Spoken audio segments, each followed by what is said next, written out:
हिजाब पहनकर, स्कूल का यूनिफॉर्म पहनते हुए हिजाब पहनकर तालीम के लिए आ रही थी। तो उनको जिस तरीके से अचानक रोक दिया गया, ये बहुत बड़ा हमारी जो कॉन्स्टिट्यूशनल राइट्स है इसका वायलेशन है। और मुस्लिम लड़कियों को अगर चूज़ करने कहा जाए तो ये अच्छी बात नहीं होगी कि या तो आप तालीम को सेलेक्ट करो या फिर अपने हिजाब को सेलेक्ट करो। जैसे सिख लोग हैं उनकी पगड़ी है, और जो हिंदू लोग हैं वो अपनी बिंदी लगाते हैं, तो this is a symbol of identity. तो सिर्फ एक धर्म को निशाना बनाना ये एक तरह से हमको रोकना है, बल्कि मुस्लिम समाज भी निशाने पर है और मुस्लिम नारी को भी सिर्फ ये कह के निशाने में बनाया जा रहा है कि हम उनके हिजाब को हटाएंगे और हम उनका अपना एक तसव्वुर है प्रोग्रेस का, उसमें आगे ले जाएंगे। नमस्कार, मैं ब्यूटी गिरी और आप देख रहे हैं नेशनल दस्तक। आए दिन ऐसी हमें घटनाएं सुनने को मिलती है, खबरों में देखने को मिलता है कि मुस्लिम होने के कारण मुस्लिम महिला के साथ किसी ने दुर्व्यवहार किया और तमाम ऐसी चीज़ें हमें सुनने को मिलता है। उसी को लेकर, इन्हीं जागरूकता को लेकर, मुस्लिम महिलाओं की राइट्स को लेकर, उनके एजुकेशन को लेकर, तमाम चीज़ों को लेकर जो है हमारे साथ बातचीत करने के लिए मौजूद हैं आसमा जहरा, डॉक्टर आसमा जहरा। इनसे बात करेंगे। और हाल में इन्होंने संगठन बनाया है, मैं बोलूँ दिखा दूँ, all India Muslim women's association, जो कि सिर्फ महिलाओं के यहाँ पर जो है मुस्लिम महिलाओं के साथ जो कुछ अत्याचार होता है उन पर बात की जाएगी, उनके समस्याओं के बारे में बात की जाएगी। क्या कहेंगे जिस तरीके से जो सारी चीज़ें चल रही है, और अब कर्नाटक में जो कुछ भी हुआ था हिजाब बैन, अब तो सरकार ने जो है उस पर रिलीफ दे दिया है, क्या कहेंगे आप? देखिए, जो लड़कियों को हिजाब की वजह से रोका गया था, इससे 1 लाख से ज़्यादा बच्चियों के 2 एकेडमिक ईयर्स तो नुकसान हुआ है उनका। अब जो वहाँ की सरकार है, जो स्टेट गवर्नमेंट, उन्होंने 2 दिन पहले एग्ज़ाम लिखने की इजाज़त दी, इसके लिए हम उनको धन्यवाद कहेंगे। और हम उनसे रिक्वेस्ट करेंगे, अपील करेंगे कि जो जियो है जिससे हिजाब बैन किया गया है, वो गवर्नमेंट ऑर्डर वो विड्रॉ कर लें, जिसकी वजह से सुप्रीम कोर्ट में केस है। और हम दूसरी भी रियासती सरकारें जो हैं उनसे भी अपील करेंगे कि हिजाब की वजह से मुसलमान तालिबात को, स्टूडेंट्स को तालीम से ना रोकें, बल्कि हम बहुत कोशिश कर रहे हैं ग्रास रूट लेवल अवेयरनेस के लिए, ताकि लड़कियां तालीम में आएँ, स्टडीज़ के लिए कॉलेज, यूनिवर्सिटीज़, हॉस्टल्स में आएँ। और जो इस वक्त अगर हिजाब की वजह से रोका जाएगा तो पूरी कम्युनिटी सफ़र होगी। तो हम अपील कर, ये एक कहने वाली बात है कि इतनी जागरूकता नहीं है कि अगर सरकार ने बैन कर दिया हिजाब तो लाखों लोगों ने अपनी बेटियों को स्कूल कॉलेज जाने से रोक दिया। अगर हिजाब नहीं है तो तुम पढ़ने मत जाओ, घर में बैठे रहो। देखिए, मुस्लिम कम्युनिटी की अगर आप एजुकेशनल जो कंडीशन है देखेंगे तो सचर कमेटी की रिपोर्ट के बाद आप देखते हैं कि एजुकेशनली, इकोनॉमिकली बैकवर्डनेस है। जब अवेयरनेस के लिए कोशिश हुई, बड़ी तादाद में लड़कियां हिजाब पहनकर, स्कूल का यूनिफॉर्म पहनते हुए हिजाब पहनकर तालीम के लिए आ रही थी, तो उनको जिस तरीके से अचानक रोक दिया गया, ये बहुत बड़ा हमारी जो कॉन्स्टिट्यूशनल राइट्स है इसका वायलेशन है। तो ऐसा जो सरकारों ने किया है वो सियासी मकसद के लिए किया है, पॉलिटिकल गेन्स और इलेक्टोरल बेनिफिट्स के लिए किया है। तो हम उन सब से अपील करते हैं कि तालीम का जो मैदान है वहाँ सियासत ना करें और स्टूडेंट्स को बहुत ही सेफ़ एनवायरनमेंट में, न्यूट्रल एनवायरनमेंट में पढ़ने दें। और इस तरह अगर वो रोकेंगे तो बहुत विमेन के भी कॉज को नुकसान होगा और कम्युनिटी आगे नहीं बढ़ेगी, देश भी आगे बढ़ने में प्रॉब्लम होगा अगर देश का एक हिस्सा इस तरह पिछड़ेपन का शिकार रहे। और आप ये कहते हैं कि लड़कियां रुक जाएंगी, डेफिनेटली हमारे लिए हमारा हिजाब पहचान है और मुस्लिम लड़कियों को अगर चूज़ करने कहा जाए तो ये अच्छी बात नहीं होगी कि या तो आप तालीम को सेलेक्ट करो या फिर अपने हिजाब को सेलेक्ट करो। वो हिजाब पहनकर तालीम हासिल करना चाहती हैं, तो उनको इस तरह की पाबंदी लगा देना कि या तो हिजाब या तो तालीम, ये गलत बात है।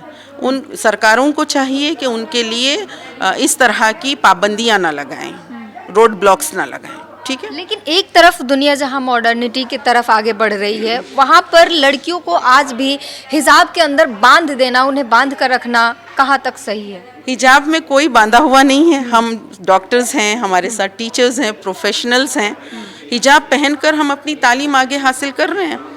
हम हायर स्टडीज़, कई हमारे साथ ख़वातीन हैं जिन्होंने PhD की है और अपने आप को सर को ढापे हुए है, तो तरक्की की राह में हिजाब रुकावट नहीं है। ये कहना कि हिजाब की वजह से कोई आगे नहीं बढ़ेगा, ये गलत बात है। तालीम, तरबियत, तरक्की, ये सब चीज़ें पढ़ने लिखने का हमको अपने धर्म से, मज़हब से हुक्म है, तो हम आगे बढ़ना चाहते हैं और बढ़ेंगे।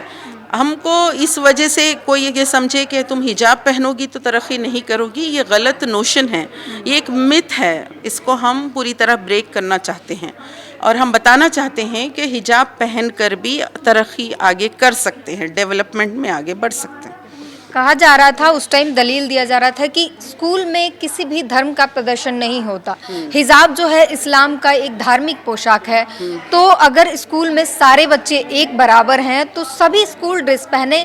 एक जो है स्कूल ड्रेस पहन रहा है, दूसरा जो है हिजाब अपना धार्मिक पोशाक पहनकर आ रहा है, ये अलाउ नहीं किया जाएगा। धार्मिक पोशाक अलाउ नहीं किया जाएगा। स्टूडेंट्स ने स्कूल का जो यूनिफॉर्म है वो पूरा पहना हुआ है।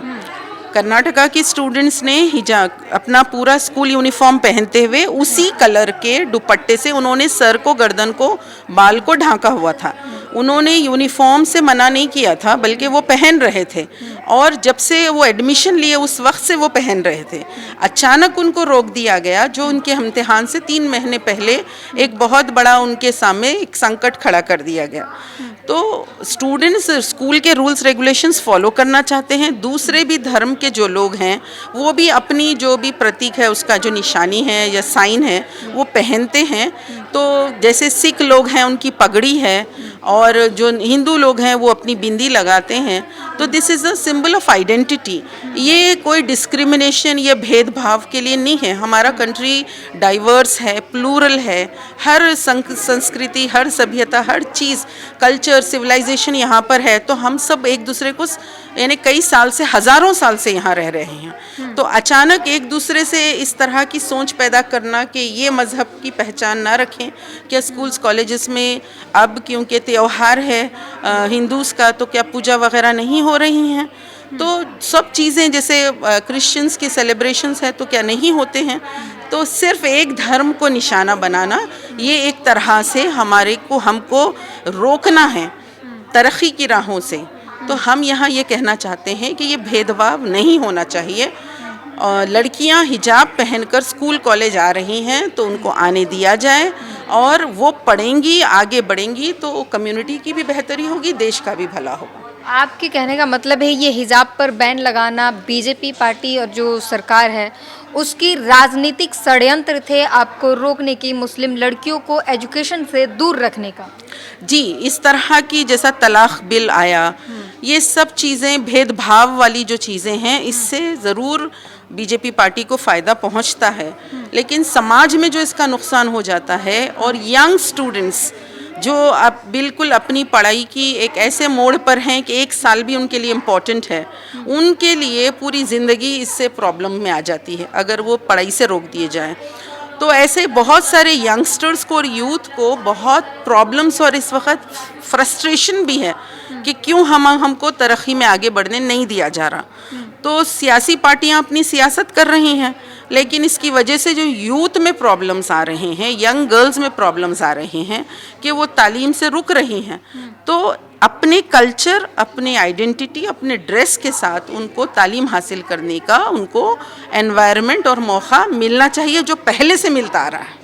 मोदी जी लगातार दावे करते हैं कि वो मुस्लिम महिलाओं के हक अधिकार के लिए लड़ रहे हैं, उनके साथ जो हो रहे हैं अत्याचार, जो भी चीज़ें होती हैं उसके लिए लड़ते हैं और उसके लिए ये सारी कानून लाते हैं। और कानून के बाद जो है मुस्लिम महिलाओं में ऐसा उत्साह देखा जाता है, रक्षाबंधन पे वो मोदी जी को राखी भेजती हैं और कहती हैं कि हम मोदी जी को भाई मानते हैं, उन्होंने हमारे लिए काम किया है। एक भी चीज़ बता दीजिए जो मुसलमान औरत के लिए अच्छी हुई हो जब से ये सरकार आई है, इनके 2 टर्म्स में आप एक भी चीज़ बता दीजिए। जब 3 तलाक के क़ानून की इतनी धूम मचाई गई, आज क्या ये क़ानून मुसलमान औरत के हित में है, या इसकी वजह से कितनी मुसलमान औरतों को डिवोर्स जो मिलना चाहिए वो नहीं मिल रहा है, और वो अपने पूरे राइट्स छोड़कर अब वो खुला ले रही हैं, जिसमें उनको अपने सारे हुकूक अधिकार छोड़ देना पड़ता है। तो ये जो तलाक का बिल था, इससे तो मुसलमान औरत का कुछ भी फ़ायदा नहीं हुआ। और उसके अलावा भी आपको ये मीडिया में ऐसे दिखेगा कि मुसलमान औरतें साथ दे रही हैं। ग्रास रूट लेवल पर आप आके किसी भी रियासत में, किसी भी गांव में देख लीजिए, मुसलमान औरतों का कोई फ़ायदा नहीं हुआ है, बल्कि कम्युनिटी एज अ होल, अगर कहीं मॉब लिंचिंग होती है तो उसकी बेटी, उसकी बीवी, उसकी माँ सब रोते हुए ही आपको दिखाई देगी। जहाँ जहाँ लिंचिंग्स हो रहे हैं उनकी भी तो घर में औरतें हैं और वो माएँ भी रो रही हैं अपने बेटों के लिए। तो ये कहना कि औरतों का भला हुआ है, ये सरासर गलत है, बल्कि मुस्लिम समाज भी निशाने पर है और मुस्लिम नारी को भी सिर्फ ये कह के निशाने में बनाया जा रहा है कि हम उनके हिजाब को हटाएंगे और हम उनको, उनका अपना एक तसव्वुर है प्रोग्रेस का, उसमें आगे ले जाएंगे। क्योंकि मुस्लिम औरतें और वुमेन एट्रोसिटी की बात चल रही है, तो क्योंकि आपने मना कर रखा है इजराइल फ़िलिस्तीन पर ना जाने के, तो उस मुद्दे पे नहीं जाएंगे, लेकिन उसी में जो महिलाओं और बच्चों के साथ जो कुछ भी हो रहा है वहाँ पे जैसी तस्वीरें हमें देखने को मिल रही है, उस पर आप क्या कहेंगी, किस तरीके का नज़रिया? बहुत ही ज़्यादा ह्यूमैनिटेरियन क्राइसिस है, इंसानियत के, यानी जो बात करते हैं इंसानी हुकूक़ की, जो बात करते हैं, आज जो दृश्य जो सोशल मीडिया पे हमको मंज़र दिख रहे हैं बहुत तकलीफ़देह हैं। हमारा मुल्क हिंदुस्तान भी हमेशा अमन के लिए, पीस के लिए खड़ा रहा है आलमी सतह पर, ग्लोबल लेवल पर, और अमन को क़ायम करने के लिए हमारे मुल्क को भी हत्ता यानी जितनी हो सके कोशिश करनी चाहिए।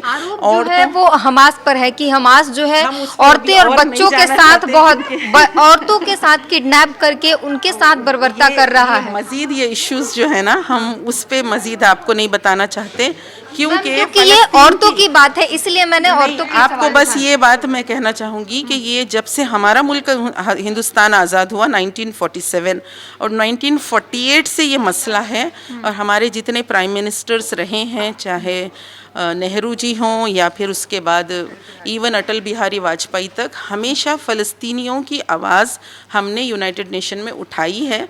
तो हमारा मुल्क हमेशा उनके गम में, उनके दुख में, और आज भी ह्यूमैनिटेरियन एड भेजकर हम फ़लस्तीनियों के साथ इंडिया खड़ा है। ये बहुत अच्छी बात है।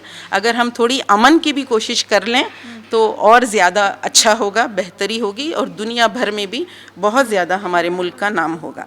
तो क्या आप सिर्फ भारत की महिलाओं की ही बात करेंगी या बाकी? अभी हम शुरू हुए हैं, अभी तो इंटरनेशनल लेवल पे हम नहीं बोलेंगे। अच्छा। अभी तो हमारे खुद अपने देश में इतनी सारी महिलाएं जिनके लिए हमको काम करना है। ठीक है। तो आपने सुना किस तरीके से जो है कर्नाटक का हिजाब मुद्दा हो या चाहे अलग अलग राज्यों में मुस्लिम महिलाओं के साथ चल रही बर्बरता और जो भी कुछ ये अमानवीय घटना सामने आती है, उन सारी चीज़ों पर हमने बात की और आपको जवाब मिल गया होगा। इस पूरी बातचीत पर अपनी प्रतिक्रिया ज़रूर दीजिए। कैमरामैन आशीष के साथ ब्यूटी गिरी, नेशनल दस्तक। नेशनल दस्तक की आपसे गुजारिश है कि अगर इसको बचाना चाहते हैं तो नेशनल दस्तक को सब्सक्राइब करने के लिए रेड कलर के सब्सक्राइब बटन को दबाएं, फिर बेल आइकन की घंटी दबाएं। नेशनल दस्तक को बचाने के लिए बहुत ज़रूरी है कि हर खबर को शेयर करें, लाइक करें, कमेंट जरूर करें।